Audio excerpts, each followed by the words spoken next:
Welcome back, listeners of the Randomness of Nothing podcast. As always, we bring interesting guests from all walks of life who have decided to make an impact outside of their and not follow the norm of what life typically would have to operate and function. This is a man who left a corporate career at Amazon to decide to mentor young men into the better stages of life to become better versions of themselves.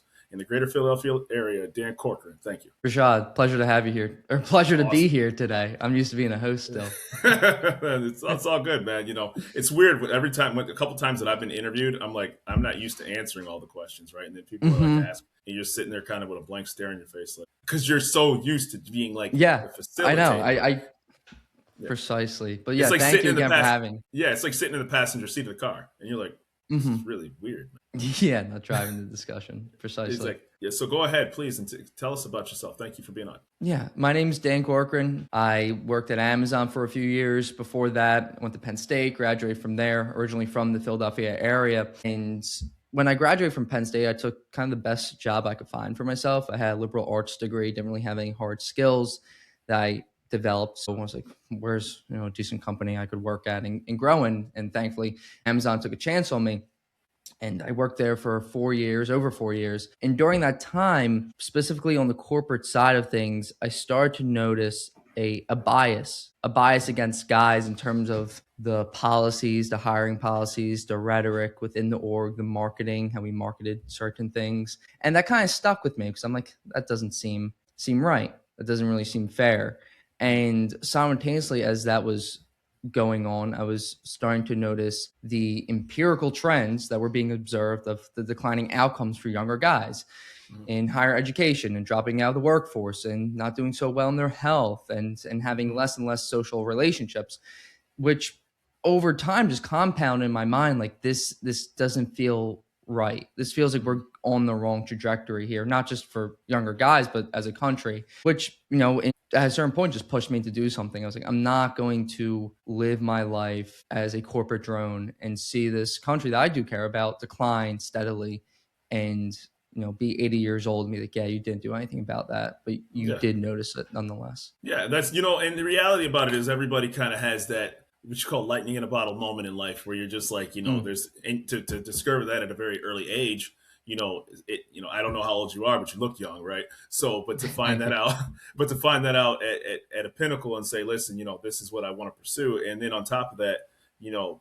to have an envious position such as at Amazon and be willing to sit back and say, I'm going to go in a different path with what my life takes me. I mean, that's risk taking, right? Because a lot of people tend to stick to things that are very comfortable for themselves and, go on cruise control. I had a very, important guest one time who told me there's life by design and there's life by default, right? And so if you aren't careful, you'll find yourself in a routine and won't even know you're in a routine. And the things that are normal, Precisely. Right? The things that are normal, are really a high level of mediocrity, right? Because all you do is just wake up, have your bowl of cereal and go on autopilot for the rest of the day. And that's a really good thing for you catching. So my question to you, and I don't want to overtalk you, was when did you decide to make that change and how was that for you on a personal level?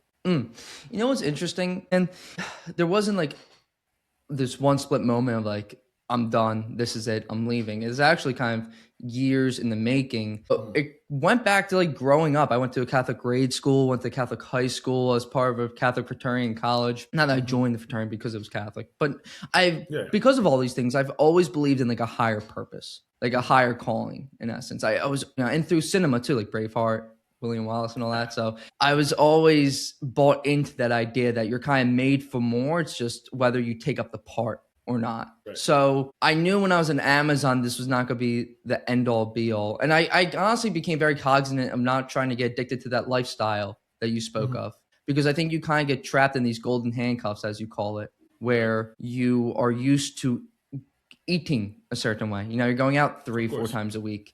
You are taking X amount of vacations a year. You're doing this with friends. I try to be very cognizant. I'm not trying to not get addicted to that lifestyle. So when I did decide to leave and when I was doing this, it didn't feel like I was losing as much as some, but it took the course of a year. I think a lot of people are recommended and encouraged just to like jump ship. It took over a year in the making of like, when should you leave? Lining up with your apartment lease ending, make sure you get your Yeah. stock vesting dates, and make sure, Yeah. you don't tell anyone except like your closest friend there. It's things of Right. that nature, because it's very much strategic, because like any corporation, they get whiff of you leaving, they may give you that, that premature exit.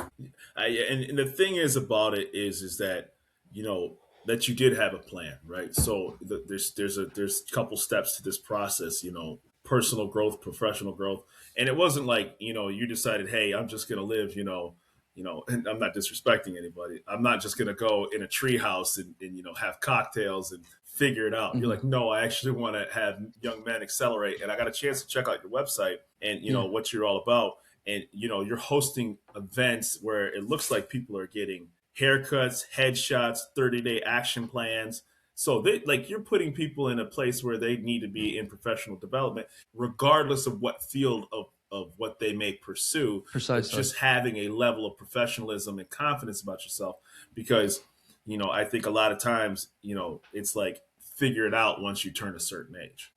Yeah, those milestones come to a complete end, Mm-hmm. basically, from high school to college to grad school, whatever it is, wherever it looks like for you, it stops. And then there's little to no guidance in Right. your life. And then that's when the autopilot could really take over. Without question. And the interesting part about it is that it's funny because we always say we're kind of pre-programmed, right? Like, here you are 13, 12, 14. It's important to get to 4.0.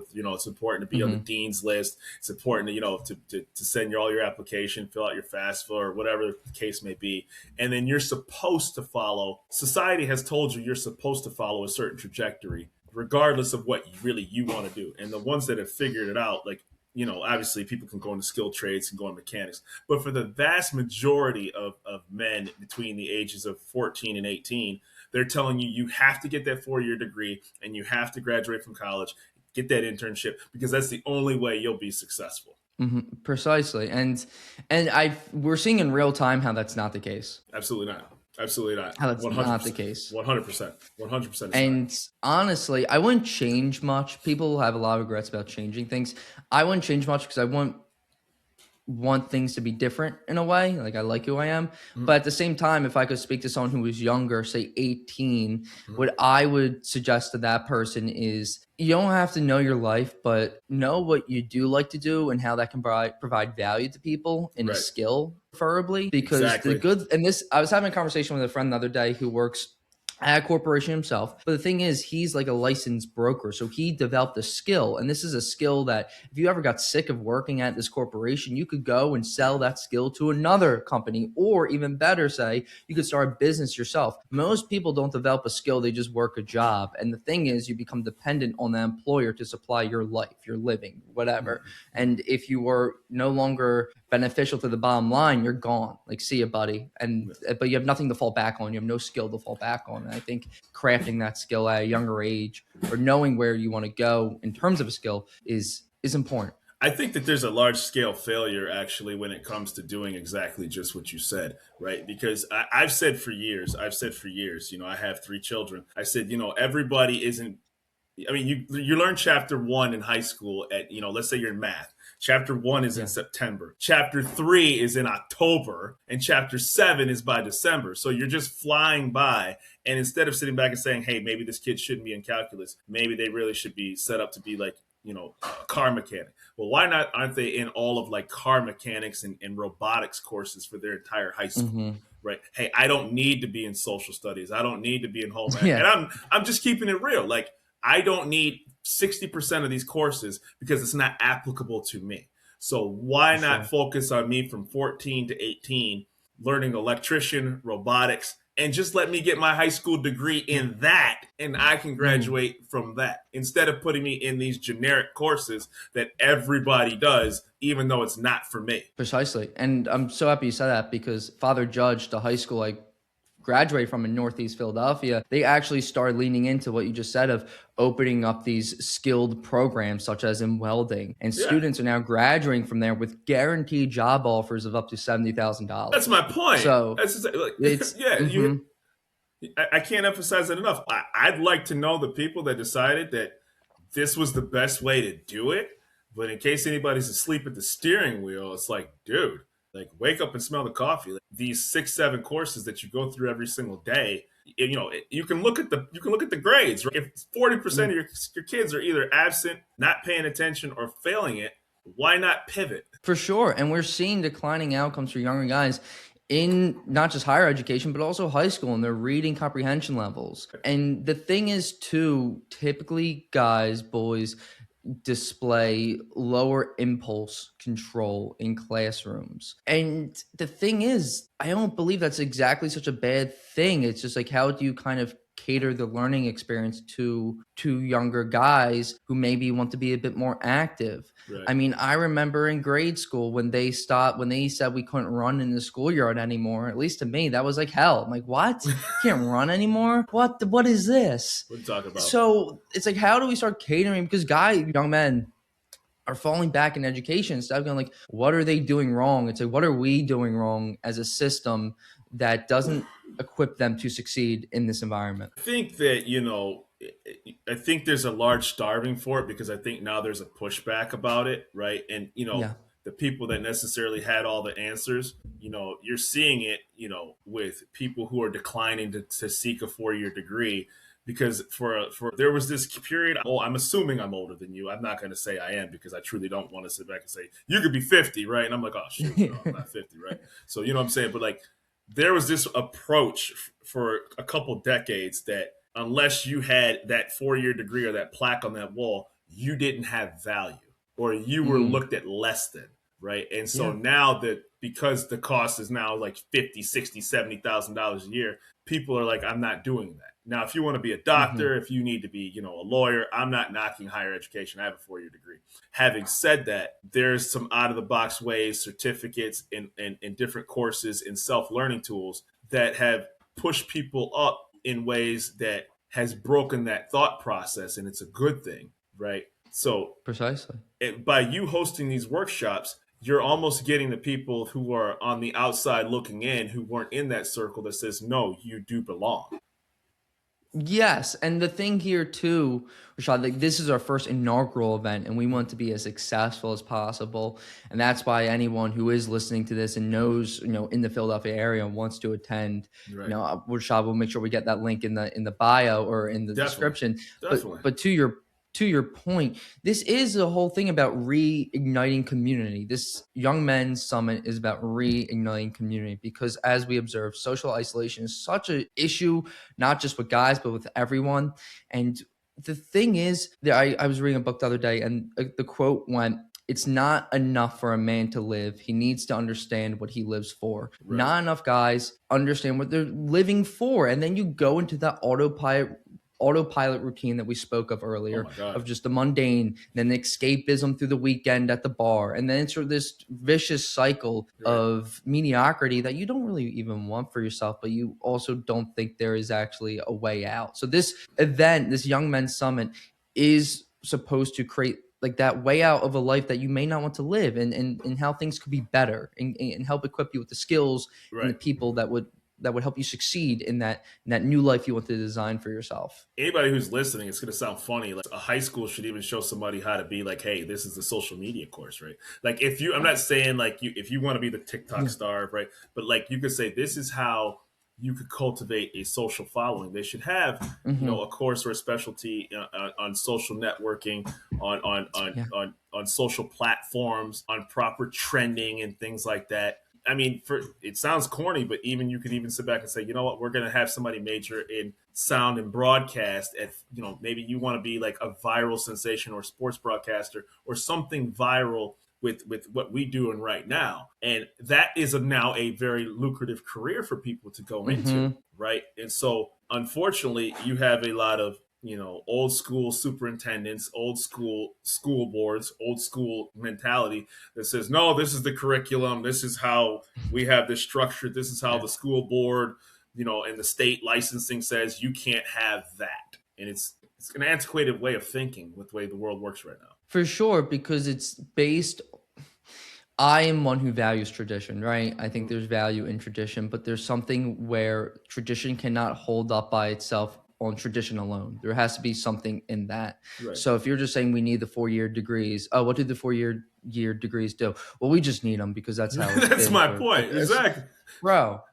Yeah, What it's are we like talking we about? need what do the 4-year degrees allow you to do? They're like a means to an end, but right now there is no end. It's just a means to nothing because you're not getting a job. Right. So there has to be a reevaluation of how people approach college. And I went to college.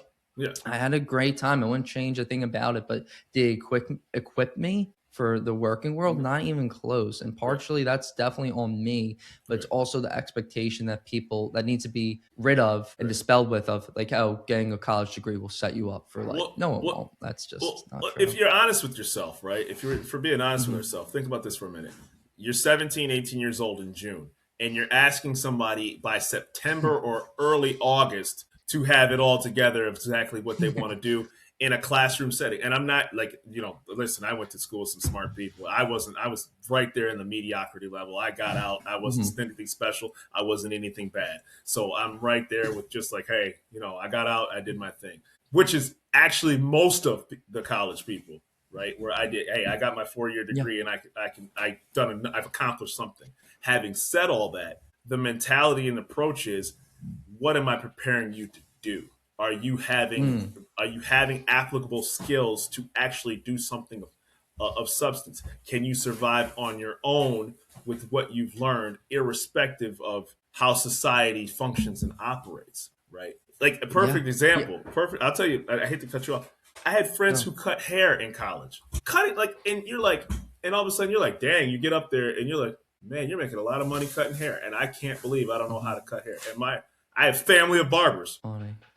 Yeah, I was just thinking about that in real time because at the event we're gonna have the shape ups, but it goes back to the skill. It goes back to the skill of being able to build something up that you can utilize in your life rather than just learning a whole bunch of material that won't benefit you in the long term. If you have a personal interest in it, that's great, but nonetheless, there is something about crafting a skill. And thankfully for myself, I've always been big into fitness and working out, nutrition. So when I left my corporate role at Amazon, I'm like, okay, when we start business, I want to put on these young men's events, but I also need to be able to provide for myself and hopefully, aspiring future family. So I'm leaning into what I learned for the past 12 years in fitness and working out. So it all goes back to those skills, because when you don't have anything to fall back on, when you can't really provide value, it's just a sad place to be. And I'm not saying that those people need to be scolded, but something has to change. Like, you need to learn how to provide value, solve problems, and get good at something that you like. Well, it's funny you mentioned fitness because, I'm big into martial arts. So, I have a black belt in Tong Sudo, I have a brown belt in Taekwondo, and I do Brazilian Jiu-Jitsu and Muay Thai. And, anybody if you ever need your ego shattered, do martial arts. If you ever thought I'm just being totally honest with you. If you ever need to be like, hey, man, I need to be brought down a couple notches, go to any one of those courses, from a serious trained instructor with good students, and you'll find out real quick, hey, man, I'm not anywhere close to. And this is just regular people, right? Yeah. This isn't anybody UFC or professional level, So can we talk specifically about this first event that you're going to be hosting in the next month? That for everybody who's listening, it's like March 28th, if I'm mistaken. Yes, sir. Correct. So I'd really like to get some details about that event. Yeah, no, I'd love to share them. So on March 28th, we're hosting a Young Men's Summit at St. Joe's University in Philadelphia. And the whole goal of this event is to help guys advance their career, build momentum in their fitness, and also create connections with people and businesses that will push them forward in life. That's the whole goal of this event. And the reason we're doing it now and the why behind it is we are observing and have been observing, but largely neglecting, the declining outcomes for younger guys for years now. And this is a local practical response to those outcomes. We want the people, me and the people I'm working with on this event, we want stronger families, we want stronger communities, and we want a stronger country. And young women are doing good in terms of home ownership, economic mobility, higher education, and there's nothing that is wrong with that. Simultaneously, we need to make sure that we're applying resources to the other side as well, or applying attention to the other side as well, at a minimum, because a rising tide lifts all boats, basically. So we want Good. to help young men so we can For help, sure. pretty much as an extension, help their families, help the community, and help the country. I think that there's a larger extension of what you said because as a when it comes to a guy like or a young man, at some point society says you just have to kind of figure it out, and there's less of it's almost like frowned upon if a guy still needs help at a certain age or hasn't figured things out. And I mean, it's no secret, like John Wayne or Rocky or even modern times like Floyd Mayweather or Conor McGregor. Yeah. Like they're supposed to be like, hey man, I don't need no help. I can I can figure this out on my own.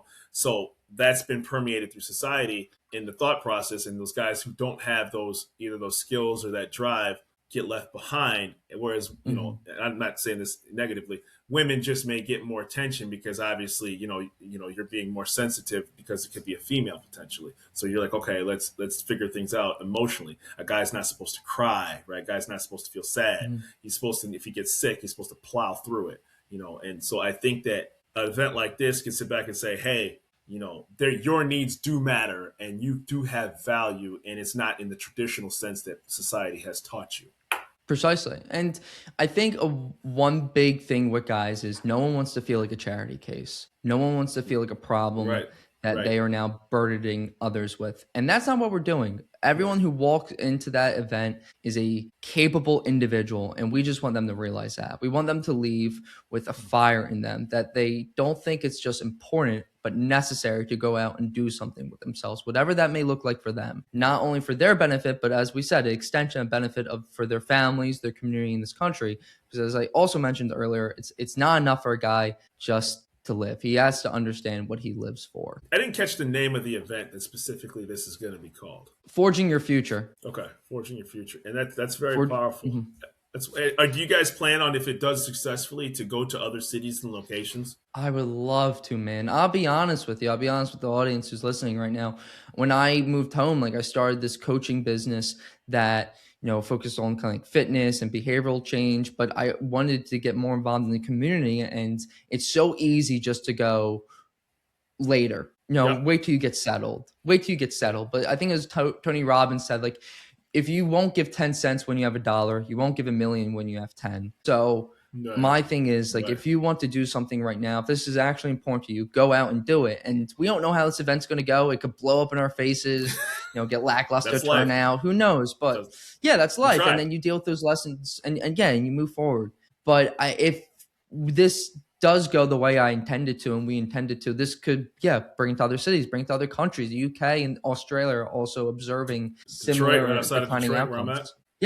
Yeah, and I'm a big, I care about my country, so I would definitely prioritize the cities in this country first. But that is, we don't want this just to be a one-off, I would say. We have to figure out how we sustain this, because it's a lot of work to put this on. Of course. But we want to do this again. If we want to provide value, we want to reverse some of the trends that we're seeing. Well, statistics and data don't lie. It's always just it's like the scale. You can lie to yourself until you look in the scale and look in the mirror, right? Because it's just the truth, right? And so I think that from the outside looking in, whatever could be the pretty picture, when you start diving into data and numbers, you start seeing some trends and some things that clearly you saw you weren't happy with yourself. And I'm sure when you talked around enough, and you said, man, there's a lot more people that feel like this than I thought. And you decided to act on it. And, I'll tell people, full disclosure, don't just go to an event like that, get a nice suit, get a haircut, take the business cards. And then a week later, the nice computer or business bag you bought still has the tag on it. The business cards have never been opened, right?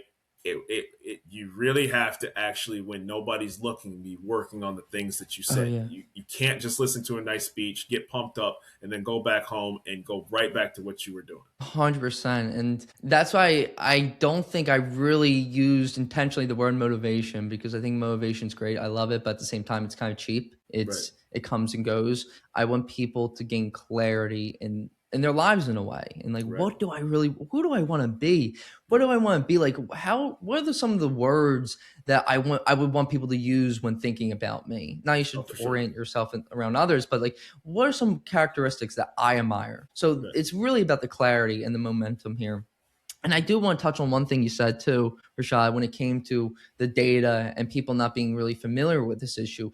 Part of that comes from like the guys that we're talking about who really need this help the most too. Mm-hmm. They have resigned from life. Wow. They're not in relationships. Wow. They're not working out. They may have a job, but it's a part-time job at a local grocery store. And that's something wrong with that inherently, but it's the whole attitude, it's this apathy towards life. Like if the game is built against me, then why even bother? And to be frank too, like due to the cultural norms that our society popularizes, it is totally okay to degrade guys. You see the Lulu, I don't know what the brand is, it's called the Lulu, and they put out these shirts like, I'm a boyfriend beater. That's just okay. And I'm not one to censor people. I'm a big First Amendment guy, but at the same time, the hypocrisy in that shirt being sold is insane to me. And then you have toxic masculinity. It's like vague, ambiguous term that people use to degrade men just willy-nilly. And then you have a whole bunch of other terms too. And that all kind of comes or leads to people feeling like, well, if everyone hates my existence as a man because of this collective guilt that has been assigned to me as an individual, why do I even bother? I should just go home, play video games, watch porn, and do whatever else, and not even play the game of life. And that needs to end. I think that the number one thing is that being on the sidelines, right, and letting yourself kind of melt away.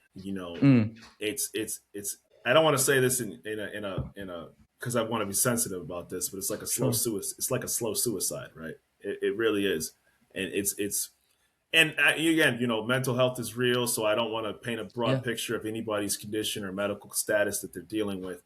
But I think that if you're going to, because there's a large wave of people that are going to be either that the baby boomer group between 50 and 60, they were born in the 50s and 60s, are retired or slowly passing away, sadly. So there's a void that they're seeking talent to be able for people to be productive members of society. And if there's a large generation of primarily men who you're dealing with that you see that aren't, either A, have the tools, or B, haven't been uplifted, your organization, I'm hopeful, can help that to reverse those. And I hope you can bring it to other cities and locations. And I'm looking forward to you customizing it to each location. Yeah, no, that would be fantastic. That is the goal, to be able to replicate this in a sustainable fashion. Right. And that's powerful stuff, and like I said, the social media is a powerful thing. I'm not trying to go viral. We're not dumping on anybody on this episode, by the way. So, Dan and his organization are here to help. And, we're not perfect. I'm not perfect. I look in the mirror and I'm like, I got to suck the stomach in a little bit because, just keeping it real. Like I work out, but it's hard to get a six pack. It's hard, man. So anything that can assist with people being successful is why this show exists, right? And talk to people such as yourself. So for the purpose of this show, you're obviously doing really well without me. Where can people find Dan Corcoran? Social media, going to be best. Dan Corcoran 28 is my username. That's where you can connect with me. That's where I put up content about this men's summit, the work we're doing there, as well as my training and nutrition side of the business as well. It's all really meant to be helpful stuff and help people, whether it's on nutrition and training side of things or raise awareness about this Young Men's Summit that we're hosting this March 28th at St. Joe's. And I want to tell people that it's just as important to take care of your body as it is your professional development, because if you start letting yourself go, which, things happen, life happens, kids, stress, it's okay to have like a 2-month binge and kind of, but it can't turn into a 2-year, at some point, how you look can be a reflection of how you behave and how you actually, it can close doors on you, regardless of your talent, because then it'll look like you're not taking care of yourself. Right. And that's just 100%. It's just the truth. It impacts various levels of your well-being. It's not narcissistic to say you should try to look good. No, you should want to feel capable and confident. Nothing wrong with that at all. Without question. So I would love to promote this event more through the podcast. So if there's anything you want to share that we can make some social media clips to assist you with that in the greater Philadelphia area, I'd be happy to have that Definitely. on the show. So we can. Perfect. We'll be in touch. Yeah, we can do some commercials and stuff in between that. So I want to thank you very much. This is a really, really great episode, because I think that this resonates with the audience really well. And I'm very much grateful for you being on the Randoms to Nothing podcast. It's been an absolute pleasure. Thank you for having me once more, Rashad. Absolutely. Take care. And sorry about the Eagles this year, man. So Thank you. I Yeah. appreciate the sympathy. Yeah. Take it easy. Thanks for being on the show, Dan Corcoran. Take care. Bye. Hey, man.